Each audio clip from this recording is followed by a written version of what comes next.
What if the storm that tried to kill you was the same storm that brought you the one person who would change your life forever? Montana Territory, 1878. The sky over Copper Gulch cracked open with a violent roar as rain poured down in heavy sheets. Lightning flashed across the mountains, turning the world white for a heartbeat before plunging everything back into darkness. Griffin Novak pulled the collar of his coat higher, his horse moving carefully through the mud as the wind cut through the air like a blade. He saw movement ahead. A buggy, rocking dangerously in the raging storm. "Damn fools," he muttered, but his horse was already racing forward. Nobody with any sense traveled during a storm like this, not in this part of Montana, where the ground could turn deadly in minutes. Then he heard it. A woman's voice screaming for help. Griffin pushed harder, his stallion fighting through the wind. The buggy tilted, one wheel sinking into a washout that had formed beneath it. Water rushed fast and wild underneath. It was seconds away from tipping over. A young woman stood beside the panicked horses, soaked to the bone, struggling to control them as the storm pushed harder. "Ma'am!" Griffin shouted. "You need to leave it! The whole thing's going over." Her eyes met his, wide, terrified, desperate. "I can't," she yelled. "My belongings." "You'll be gone, same as your belongings if you don't move now," he called back. Lightning tore the sky open again. The horses reared, and the buggy slid closer to the edge. There was no time. Griffin leaned from his saddle, grabbed the woman around the waist, and lifted her onto his horse right as the buggy tipped. It fell into the rushing water below, crashing apart as her possessions scattered everywhere. The woman clung to him, trembling violently, her face pressed against his soaked coat. "Hold tight," Griffin ordered, turning his horse toward home. Rain hit them hard, wind shoved against them. Theodora Ellis, as she managed to tell him between chattering teeth, shivered so badly he could feel it from her grip around him. "How far?" she asked weakly. 4 miles, he said. "You stay awake now." "I was going to Silver Creek," she whispered, "for a teaching job."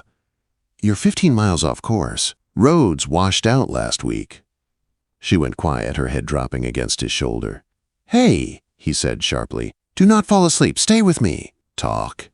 "Everything I owned was in that carriage," she murmured. "All of it. We'll deal with that tomorrow. First, we get you warm." Through the storm's roar, a small light appeared. His cabin. Griffin felt relief settle in his chest. He had built that cabin with his own hands after the war, hiding himself away from everything and everyone. Now he was bringing a stranger inside, a woman. Something he had never expected to do again. When he dismounted, Theodora was barely conscious. Griffin carried her inside and shut the door against the storm. He laid her near the fireplace and worked quickly to get the flames roaring. Heat pushed back against the cold, but she was still shivering violently.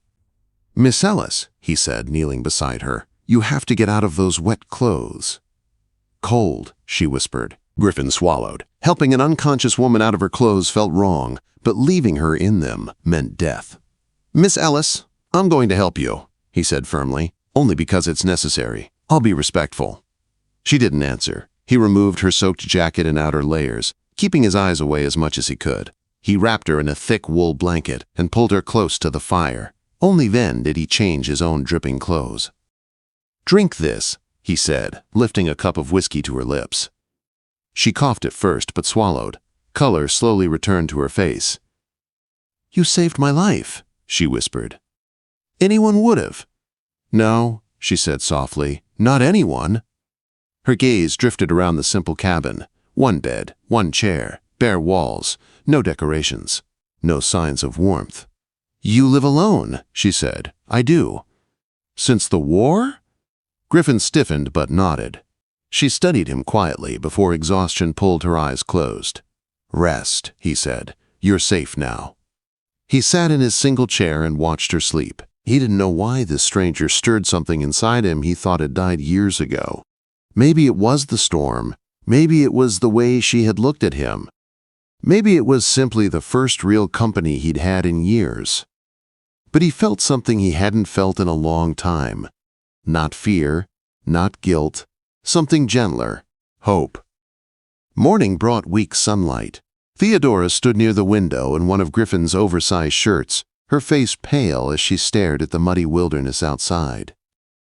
"Everything I owned," she whispered, "gone." Griffin placed a plate of beans and cornbread on the table. "We'll go see what we can save." Her eyes lifted to his. "Why are you helping me? You don't even know me." He looked away, jaw tight. "Just because a man lives alone doesn't mean he forgets decency. Eat." They rode out together. The carriage lay in ruins, but Theodora worked with steady determination, salvaging whatever she could. Wet books, torn clothes, a journal. Something about her grit impressed him. But she kept saying the same thing under her breath. "My mother's locket, please." They searched until Griffin spotted something shiny in the mud. He picked it up gently, a silver locket with roses engraved. "Theodora?" he called softly. "This what you lost?" Her face changed completely. She ran to him, tears filling her eyes. "Yes, thank you, thank you." She pressed the locket to her chest, crying quietly. Griffin felt something twist inside him, something he hadn't felt in years. He wanted to protect her. That night, after hours of cooking, cleaning, and calm conversation, a storm rolled in again. Theodora woke screaming from a nightmare, shaking, breathless. Griffin rushed to her side, taking her hands. "It's just a dream, you're safe." She looked at him with frightened eyes. "If you hadn't come, I would have died." "But I did come," he said gently, "and you're here." Their eyes held for a long moment. Something warm flickered between them. Something neither of them spoke aloud. Yet, what happens when a woman trying to rebuild her life becomes the very reason a quiet cowboy finally steps out of the shadows he once hid in? 3 days passed, with Theodora Ellis living in Griffin Novak's cabin. 3 days of calm skies and slowly drying earth. 3 days that softened the walls Griffin had built around his heart. She moved through his home with gentle purpose. She cooked, cleaned, and arranged things in ways he never thought about. Her presence warmed the cold corners of his life. Each night, Griffin tried to act unaffected. But every time she smiled at him, every time her voice filled the quiet, he felt something he hadn't felt in years. Something he didn't have a name for yet. On the 4th morning, Griffin saddled his stallion at dawn and rode out. When he returned, he led a gentle mare behind him. "The road to Silver Creek should be passable now," he said. "We can go today." Theodora stood at the table kneading bread dough. Her hands stopped moving. Her eyes lowered. "Oh," she said softly, "I see." He cleared his throat. "You've been through enough. You deserve comfort, safety, folks who can help." "And you?" she asked quietly. "You don't count as folks?" Her words caught him off guard, but he forced calm into his voice. "I just want you settled right, that's all." She nodded slowly. "Then I'll pack my things." They rode out mid-morning. Griffin guided their horses around the broken branches and washed-out paths left by the storm. Theodora stared at the mountains and valleys with wonder. "It's beautiful country," she said. "Wild, untamed." "Gets into a person's blood," Griffin answered. "Makes it hard to leave." "Then why did you stay?" she asked. He hesitated. "To be forgotten." She looked at him with soft understanding. When they reached Silver Creek, small as it was, the town buzzed the moment they arrived. The mayor rushed to greet them, relieved she had survived the storm. The people of the town welcomed Theodora with warmth and open arms. Griffin kept his distance.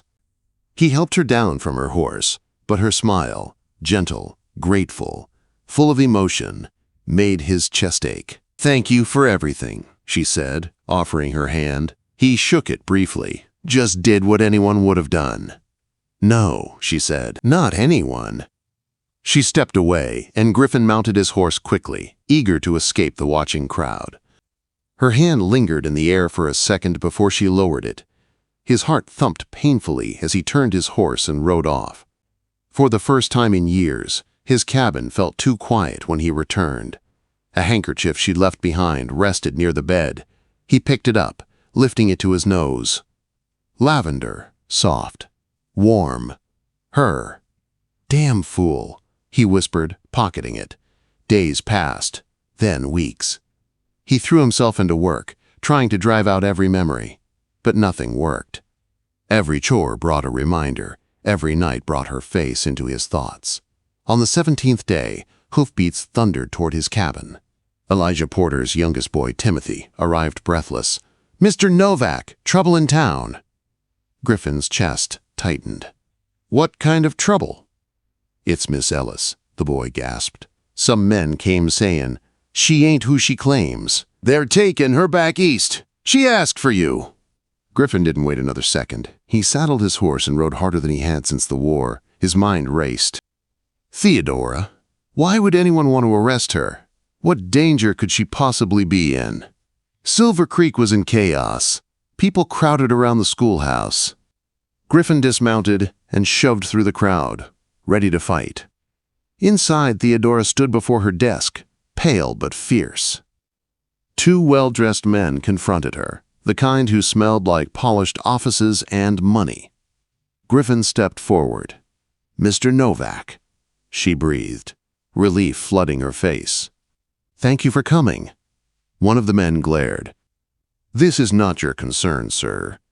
"When you threaten a woman in my territory, it becomes my concern," Griffin replied. The taller man lifted his chin. "I am Lawrence Chamberlain, attorney for the Ellis estate. This woman is wanted for theft and fraud." "That's a lie," Theodora said sharply. "My father left everything to me." Chamberlain smirked. "The courts will decide that." "No," Theodora said, voice steady. "My cousin Richard sent you because he hopes to bully me." Chamberlain's smile thinned. "Sign over your inheritance and return the items, and we will forget this matter. If not, we will take you back by force." A hush fell over the room. Griffin stepped beside her. "You'll do no such thing."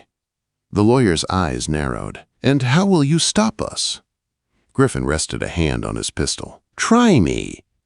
The tension in the room grew heavy as the lawyers realized they were not facing someone who feared them. The mayor stepped in, suggesting they meet later to discuss things. Theodora refused. Her students needed her, she said. Griffin felt a quiet pride rise in his chest. After school, they talked alone in the quiet classroom. She told him everything. Her father's will, her greedy cousin, the escape to Montana. "I didn't steal anything," she whispered. "I just took what was mine." "I know," Griffin said, "and I believe you." "How do I fight this?" she asked, voice breaking. Griffin took her hands. "Do you trust me?" She nodded. "More than anyone." "Then marry me." She froze. "What?" Griffin swallowed hard. "If we marry, your belongings become ours. They can't force you back east without challenging me first. And they don't want that fight." "Griffin, you would marry me just to protect me?" "Not just that," he said quietly. "These weeks without you, the cabin hasn't felt like home. Not since you left. I care for you more than I know how to say." She stared at him, breathing unsteady. "This is madness." "Maybe," he said, "but it's also the only way." Silence filled the room. Finally, she whispered, "Yes, I accept." They married the next morning in the tiny church, the whole town watching. Theodora stood beside Griffin in a borrowed dress, her mother's locket gleaming. Chamberlain arrived in time to see them exchange vows, his face turning red with anger. "It's a stunt," he shouted. "A trick." "Careful," Griffin said calmly. "Insulting my wife is a fast way to get hurt." The town backed him instantly. Chamberlain realized he was beaten, but the marriage created something neither of them expected. A new question. What now? That night, Griffin walked Theodora to Mrs. Gardner's boarding house. "You'll stay here," he said softly, "until I fix the cabin better. It should be a place fit for a lady." "You intend for us to live separately?" she asked. "For now," he nodded. "We don't need to rush." She looked at him for a long moment. Then she stepped closer and kissed his cheek. "Thank you, Griffin," she whispered, "for everything." As he walked away, he touched the place she had kissed, his heart thudding like it remembered something it had long forgotten. He was falling for her. And she didn't even know how deep. What if the marriage meant only for protection slowly became the one thing both their hearts had been waiting for? The weeks after the wedding passed quietly, but nothing about them felt uncertain. Griffin Novak woke each morning and rode into town just to walk Theodora to the schoolhouse. She smiled each time she saw him, a smile that warmed him more than the rising sun. While she taught her classes, Griffin worked on transforming his cabin into a home worthy of a woman like her. He added a second room. He built a sturdy porch. He ordered glass windows from Helena. He carved shelves just to hold the books she loved. The townsfolk noticed the change in him. A man once known for silence now walked with purpose. A man who once avoided company now found reasons to linger in town. A man who once saw no future now quietly built one. Every evening, Theodora and Griffin shared supper. They talked about her students, his worries, the storms, the land, the future.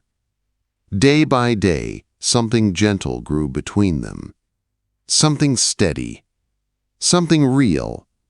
Theodora found herself laughing more, sleeping better, feeling safe in ways she hadn't felt since childhood. Griffin's presence, the quiet strength of him, made her feel grounded. Protected. Seen. A month passed before he finally told her the truth. "The cabin's ready," he said one afternoon as she dismissed her students. His voice held something nervous, something hopeful.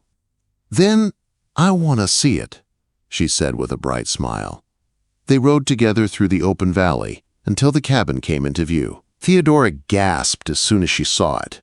The rough bachelor shack was gone. In its place stood a warm, inviting home with a large porch, glass windows catching the light, a small garden beginning to grow, and a wooden sign near the door that read Novak. "Oh, Griffin," she breathed. "It's beautiful." He helped her down from her horse, suddenly feeling shy. "Wait until you see inside." Everything had changed. A proper table and chairs. A soft rug near the fire. Shelves lined with books. A kitchen corner tidy and well-stocked. And the new room. A bedroom with a carved bed, a colorful quilt, and a wardrobe built by Griffin's own hands. Theodora touched the quilt gently. "You made all this happen in a single month." Griffin rubbed the back of his neck, wanted it to be right. A real home. She stepped closer to him, her eyes shining with emotion. "Griffin," she said softly, "when you asked me to marry you, you told me after a year either of us could walk away if we wished." He swallowed, unsure where this was going. "I did." "What if I don't want to wait a year?" she whispered. His heart dropped. "You want to end it already?" She shook her head quickly. "No, Griffin, I want to make it real now, today." The words hung between them like a breath waiting to be taken. "I've fallen in love with you," she said. "I think I began the night you pulled me from that storm, and every day since you've shown me the kind of man you are. Strong, gentle, good. You saved my life, but more than that, you made me feel safe again." Griffin stepped closer, his voice rough with emotion. "I love you too. I didn't want to say it unless you were ready, but I've loved you from the moment you walked into my cabin and lit it up like morning." She placed her hand on his chest. "Then let's stop pretending this is an arrangement. Let's be husband and wife in truth." He cupped her face gently, his hands warm and steady. "Are you sure?" he whispered. She smiled, completely. Their kiss came softly at first, warm and certain, then grew deeper, full of promises neither needed to speak aloud. In that quiet cabin, with the mountains standing tall outside the windows, they found something rare, home in another person. That evening, they sat together on the new porch, the sky turning shades of lavender and silver. Theodora's head rested on Griffin's shoulder as the first stars appeared. "I was thinking," Griffin said quietly, "come spring, maybe we could add one more room." She lifted her head. "Another room?" "A home should grow with the family that fills it," he said, looking at her with a shy but hopeful smile. Theodora's eyes softened. "Are you saying—" He took her hand gently. "I'm saying I want a future with you, Theodora. A full one. Whatever it brings." She squeezed his hand, her voice full of warmth. "I want that too." As night settled over the land, Griffin watched the woman he never expected to find, the one he saved in the storm, the one who saved him right back. The cabin he once built for solitude now held the life he never dared dream about. All because a storm had forced their paths to cross. All because a lonely cowboy opened his home, and because a brave traveler opened her heart. Together they found a place where loneliness ended and love truly began.